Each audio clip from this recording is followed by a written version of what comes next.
Definisinya itu sudah sangat jelas, karena definisinya itu dibaca dari apa yang termuat di dalam Tuhan itu sendiri, yaitu literatur yang kita pelajari secara dan kita ketahui secara bersama-sama. Pertanyaan kami, apakah sepengetahuan ahli bahwa yang dimaksud dengan penyitaan itu hanya diatur semata-mata di dalam pasal 1-16 tersebut, atau masih ada keterkaitan dengan pasal lain? Katakanlah pasal 38 ayat 1 dan ayat 2. Semata adalah definisi tentang penyitaan secara umum, kan? Iya kan? Ya. Dalam hubungan dengan pasal 38 ayat 1, mohon ahli buka dan kalau perlu dibacakan 38 ayat 1 ya. Saya bacakan ya. Penyitaan hanya dapat dilakukan oleh penyidik dengan surat izin ketua pengadilan negeri setempat. Itu dulu ya. Ketika suatu kasus objek yang disita atau yang mau disita itu masih tetap berada di tangan penyidik, ya, objek yang mau disita atau yang akan disita itu ada di tangan penyidik, ya, masih ada di tangan penyidik. Kemudian penyidik melakukan penyitaan itu tanpa seizin ketua pengadilan, tanpa ada izin ketua pengadilan, ya, dalam rentang waktu seperti ini, tanpa diurus atau tanpa diselesaikan izin ketua pengadilan. Bagaimana tanggapan saksi atau uraian saksi pribadi? Ya. Ahli mengatakan atau sempat menyetil bahwa menyangkut dengan pasal 38 ayat 1 adalah semata-mata menyangkut dengan hak asasi individu, gitu kan? Ya. Pertanyaan kami, ketika suatu kasus, ya, yang kebetulan, bukan kebetulan, yang faktanya barang atau objek yang disita pertama-tama itu sudah dinilai dalam putusan pra-peradilan yang pertama, ya, objeknya yang sama, ya, sudah dinilai dalam putusan pra-peradilan pertama, dan itu dimenangkan oleh pemohon, dikabulkan, ya, permohonan pra-peradilan, katakanlah begitu kasuistisnya. Bukankah menyangkut dengan putusan pra-peradilan itu sudah memulihkan asasi atau lebih mendapatkan hak asasi individual harus dinilai lebih tinggi atas dasar putusan pra-peradilan itu? Kemudian kalau demikian, dalam hubungan dengan putusan pra-peradilan tersebut, bukankah wajib hukumnya objek benda itu terlebih dahulu dilaksanakan secara tuntas pada saat itu? Ahli jelaskan. Lumayannya aspek formalnya tidak menyentuh aspek tersangka, ya, tidak menyentuh aspek tersangka. Kok Bukan. Ini yang mau saya jelaskan bukan. Kami jalan ke sana, Ya. Pertanyaan kami akan mengarah ke sana. Baik. Jadi sehubungan dengan apa yang telah saksi jelaskan tadi, ahli jelaskan tadi, khususnya menyangkut dengan Perma nomor 4 tahun 2016, ya, itu jelas. Itu alat bukti kan, bukan barang bukti. Dan alat bukti di situ 184, sebagaimana kita ketahui bersama bahwa di situ ada 5 poin alat bukti. Dari hal-hal semacam itu, pertanyaan kami, ketika putusan pra-peradilan, ya, yang dimenangkan oleh pemohon, dikabulkan oleh pemohon, dikabulkan oleh hakim pra-peradilan atas permohonan pemohon. Kemudian proses pelaksanaan putusan ini belum dijalankan, belum dilaksanakan secara utuh secara tuntas. Ya, contoh kasusnya supaya lebih jelas, putusan tanggal 15, proses dilakukan tanggal 15 juga. Kemudian barang bukti atas perintah hukum oleh putusan pengadilan itu belum dilaksanakan, tapi sudah dilakukan proses lidik, sidik, dan semua mekanisme lidik sidik itu dijalankan, sedangkan semua putusan pengadilan itu belum dilaksanakan. Pendapat aku menyangkut dengan suatu kepastian hukum. Ya, tapi hadir di situ juga aspek kemanfaatan hukum. Iya. Nah, kemanfaatan hukum itulah ketika pelaksanaan putusan itu belum dijalankan, ya, semua objek itu masih ada di tangan penyidik, ya, masih ada di tangan penyidik. Kemudian proses itu dijalankan lagi. Dalam proses ini semua dijalankan LI-nya atau laporan informasinya tanggal 15 saat putusan sore itu ada LI, ya, sore itu juga ada LI, putusan sore itu juga ada LI. Kemudian dalam tengah waktu yang belum dilaksanakan juga tanggal 7 Agustus, dari bawah tanggal 7 Agustus itu sudah dilakukan lagi penyelidikan dan lain-lain sebagainya untuk sampai ke taraf penyidikan. Bagaimana pendapat ahli? Itu yang kami tanyakan.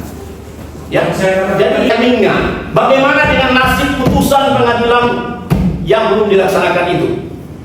Nasib putusan. Kalau saksi mengatakan atau ahli mengatakan bahwa itu dalam konteks bahwa timingnya, apakah semua pendapat itu harus timingnya? Putusan pengadilan kita harus abaikan? Begini, yang tidak dipaparkan secara utuh dalam. Jadi maksud kami tadi itu sebenarnya jelas. Misalnya katakanlah tanggal 15 ada putusan. Dalam rentan waktu tanggal 15, 16, 17, 18 sampai selanjutnya itu kurang lebih 1 bulan itu belum dilaksanakan amar putusan. Amar putusan itu jelas-jelas di sana ada penghukumannya, ada sifat penghukuman terhadap termohon. Ya, saya kira saya tidak perlu jebatkan lebih jauh, pasti sudah dipahami oleh ahli. Belum dilaksanakan itu pada tanggal 15 itu juga saat putusan, ya, saat putusan, karena memang kami tidak tahu apa 1 menit kemudian setelah dibatalkan putusan baru ada LI, tapi yang pasti sore itu ada tanggal 15 yang sama dan sore itu saat putusan juga yang sama ada LI. Kemudian dilaksanakan putusan itu nanti tanggal 7. Itu pun tidak, menurut kami tidak seutuhnya atau belum seutuhnya isi putusan itu dilaksanakan. Di bawah tanggal 7 ini objek-objek yang menjadi sitaan yang saat ini juga menjadi objek yang sama di dalam pra-peradilan ini masih ada di tangan penyidik, masih ada di tangan penyidik karena belum dilaksanakan putusannya. Kemudian proses lidik itu sudah dijalankan, sidik, LI, lidik, laporan, pokoknya tahapan itulah sudah dilaksanakan. Itu yang kami maksudkan. Kami sungguh tidak memaksakan pendapat ahli, ya kan? Apa yang ahli sampaikan akan kami hargai, dan kami sangat mengharapkan kehadiran ahli di sini adalah menambah mencerahkan kami, baik pihak termohon yang menghadirkan ahli maupun pihak pemohon. Kami ingin menimba pengetahuan dari ahli, ya kan? Dalam hubungan dengan itu, kami sangat mohon agar ahli juga menyampaikan itu secara jujur, murni, dan konsekuen sesuai dengan apa yang ahli sampaikan, demi untuk pencerahan terhadap pencari keadilan semua. Teman-teman kami di sana juga para pencari keadilan, kami juga adalah pejuang keadilan, begitu ya? Ya. Jadi mungkin kami lebih perjelas lagi ya ahli, walaupun tadi apa yang sudah dikatakan bahwa sepanjang ahli mengatakan bahwa itu sesuai dengan asal melalui proses penyitaannya itu yang benar. Pertanyaan kami itu tidak masuk juga soal penyitaannya, soal lidiknya yang tadi secara berulang kali sudah dijelaskan oleh Yang Mulia. Jadi semua benda-benda ini masih ada di tangan penyidik, ya, sedangkan sudah putusan pengadilan. Katakanlah begini, putusan pengadilan tanggal 16 2024. Kemudian pelaksanaan eksekusi untuk menjalankan isi putusan itu nanti tanggal kurang lebih 24 hari, tanggal 7. Ya, penetapannya tanggal 6, tapi pelaksanaannya itu penyerahan objeknya itu tanggal 7 Agustus. Berarti kurang lebih 1 bulan, 24 hari lah, seperti itu. Dan sebelumnya, sebelum tanggal 7, sebelum diserahkan, ini lebih jelas sebenarnya. Sebelum tanggal 7 atau sebelum diserahkannya objek itu, proses lidik, sidik itu dilakukan lagi. Itu yang sangat kami harapkan untuk ahli jelaskan sesuai dengan pengetahuan ahli. Apakah hal tersebut dapat dibenarkan menurut undang-undang? Padahal ini kan belum dilaksanakan. Putusan pengadilannya belum dilaksanakan. Semestinya kan dilaksanakan dulu kan? Gitu. Coba. Menurut ahli itu seharusnya ada dilaksanakan dulu. Kalau belum dilaksanakan, ini kan satu kesatuan. Lidik, sidik, ya kan, penetapan tersangka, gelar perkara, kan gitu. Satu kesatuan. Terus itu belum dijalankan, ya kan? Jadi penyitaan itu dilakukan atas dasar hasil lidik, sidik yang belum dilaksanakan amar putusan itu. Iya kan? Kembali lagi. Jadi menurut saya, kami tegaskan, kami sepakat. Kalau saksi mengatakan tadi, ahli mengatakan tadi, bahwa seharusnya itu dijalankan dulu, kan begitu. Cuma ahli tetap lagi dalam konteks bagaimana penyitaan. Padahal ini penyitaan dengan lidik sidik ini sudah jelas-jelas adalah satu kesatuan. tapi menurut saya tidak dapat dilepaskan.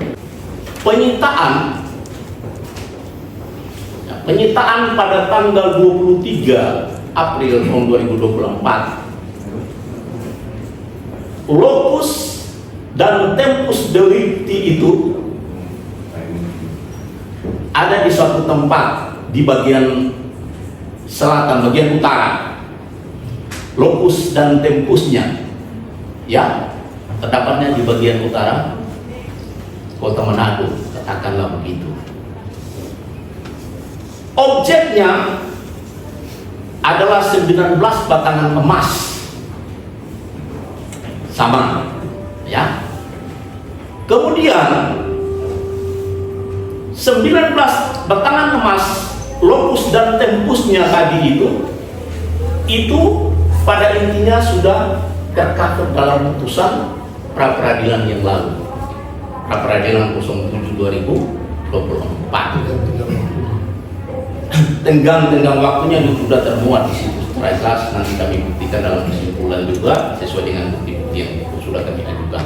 Jadi tempusnya itu sudah ada, tenggang waktunya itu sudah jelas itu. Kemudian pada proses perkara pra-peradilan ini itu berakibat daripada lidik sidik yang dialihkan tempus deliktinya itu ke bagian selatan.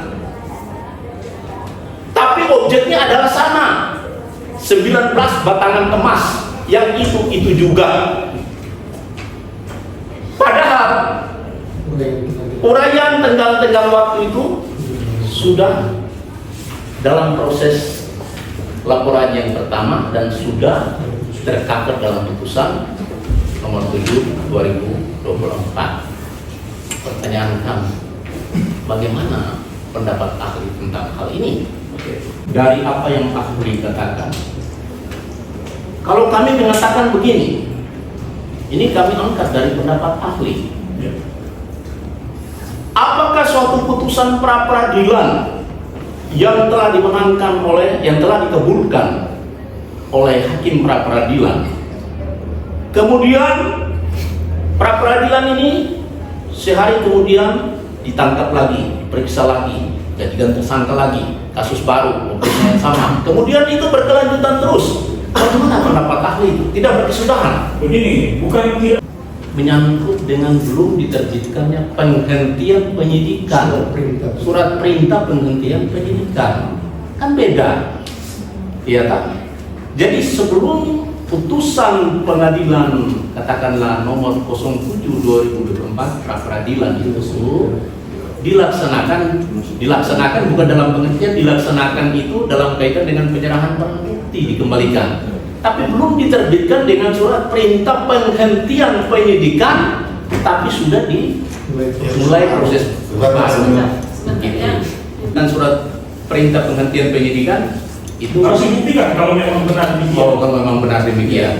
Ya. Terima kasih.